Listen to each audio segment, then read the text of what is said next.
So good morning, everyone, and everyone online. Very hopeful that I can actually get this clicker to work. So if there was a trick, Kona, if you could tell me what it was.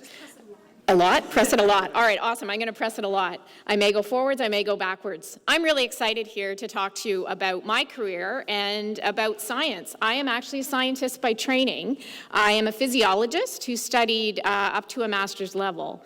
I don't do any of that right now, although I work for a very innovative and the world's largest biotech company. But the reality is I'm actually a business person. I don't have a degree in business, but I run a very large business with my science degree. So one of the things I want you to take away from my talk today is that there's a lot of non-traditional careers that STEM can lead you to. So every road leads to STEM because science is all around us. So you probably all have one of these. I have one of these in my pocket. I think these are some of the coolest things that are out there, cell phones. Cell phones have transitioned our world and our society to be very close to one another, even though we're very far apart. To put information at the tips of our fingers, and basically through all the aspects of STEM, have transformed the way we as humanity are living today. The other thing that I think is really cool about science is getting the clicker to work. And it's not going to work. So it's actually lip gloss. My next best friend next to my cell phone is lip gloss. And any of you know lip gloss know this was a tremendous transformation for women because it allowed us in our pocket to have lipstick and allowed that lipstick to stay on our lips for the whole day and not have to reapply it. And thanks to someone in STEM who I'd love to meet one day, we have lip gloss. Another thing I think is very cool about science.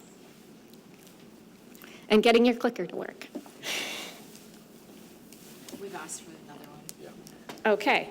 So what I'm saying is everything around you, everything you see, likely everything you're interacting with today, you should thank a scientist for.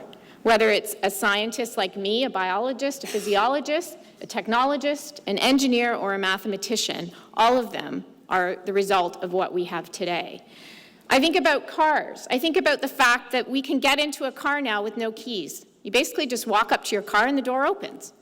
Basically, you can call an Uber on your phone. You don't have to pick up a phone, you just need to pick up an app. The other thing you can do is you can actually have the car park itself, which is pretty cool. That's all science and technology. And soon, cars will be able to go to the grocery store without a driver. I can stay in my home, ask for a bag of milk, and next thing I know, my car will leave my driveway, come right back home, and my bag of milk will be right there. I think that's pretty cool STEM stuff. I also think food is very cool. Now, we had a wonderful water ceremony this morning from Elder Debbie, and it reminds us the importance of water in our lives. Think about it, though. Our water is extremely safe. It's extremely safe because of science. It's extremely safe because people in STEM want to make the water supply safe for all of humanity. We want it all around the world, not just here in Canada. The other thing that's really cool is one of my jobs early in my career was actually working with seafood and nuclear chemicals. And you probably don't know this, but the majority of food, that's seafood, is irradiated before it's actually designed for human consumption. And I worked on those projects early in my career. Even though I'm a physiologist, I was working with crustaceans, and I thought that was pretty cool. The other thing is medical technology, and that's really where my company comes in. But now we're talking about personalized medicine. We're talking about therapies for you, the person next to you, and the person next to them that are fundamentally different from each other. We're getting down to understand exactly what your DNA is telling us about your life, how healthy you're going to be, and how to manage your diseases. And again, I think that's very cool. And without STEM, our society wouldn't be as healthy as it is today. But it is more than just science, math, technology, and engineering. It's about innovation, and it's about creativity, and it's about curiosity. I have a tremendous passion for science, but as I told you, I'm a business person. And so how did that happen? Well, that happened by creating a lot of really innovative opportunities for myself. For you as owners of your own career and your own education, you are empowered to create those opportunities. Most of the jobs that I knew about when I graduated from university never existed. So engineering existed, but a lot of the computational and engineering sciences of today, the stuff that makes apps in Ubisoft, didn't exist. Sure, there were doctors, there were pharmacists, and there were nurses, but the branches of medicine, the branches of science, the branches of mathematics didn't exist. If you can imagine, I only had one course in computer programming, and that was in high school when I learned Fortran. I only had the opportunity at the university level to take one course in genetics and one course in molecular biology. Nowadays, you can get entire PhDs in subfields of those ideas and those concepts. And so what you understand today about what a STEM career could be is going to be fundamentally different in 5 years, and 5 years after that, and 5 years after that. So it's a really important time to stay engaged in science. Think about it. You could design a skateboard park. Think about it. You could actually become an ethical hacker.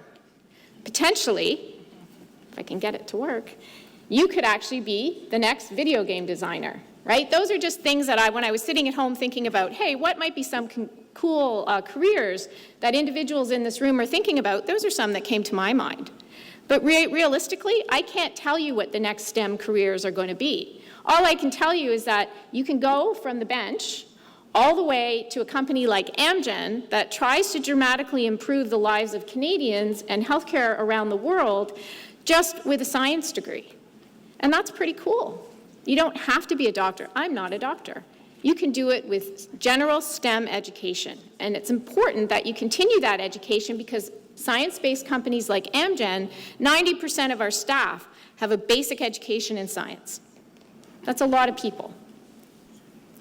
I also think about it because at the end of the day, as I mentioned with the cell phone, STEM is transforming lives. It's dramatically improving the lives around us. It's dramatically improving humanity as a whole. And we are all citizens of the world. And as a result, we have a responsibility to partake in that, whether it's through actual science, whether it's through engineering, whether it's through process development, whether it's through food safety, whether it's through artificial intelligence.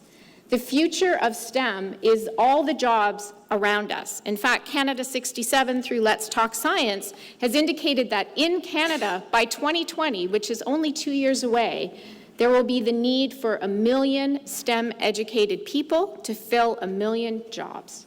That's huge. By the time you graduate, it'll probably double, if not triple. So think about that. At least 1 in 3 jobs likely around Canada by the time you graduate will require a STEM education.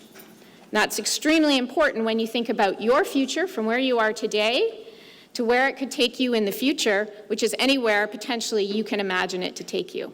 So I encourage you to stay involved, and I encourage you to consider non-traditional career paths in STEM. Thank you.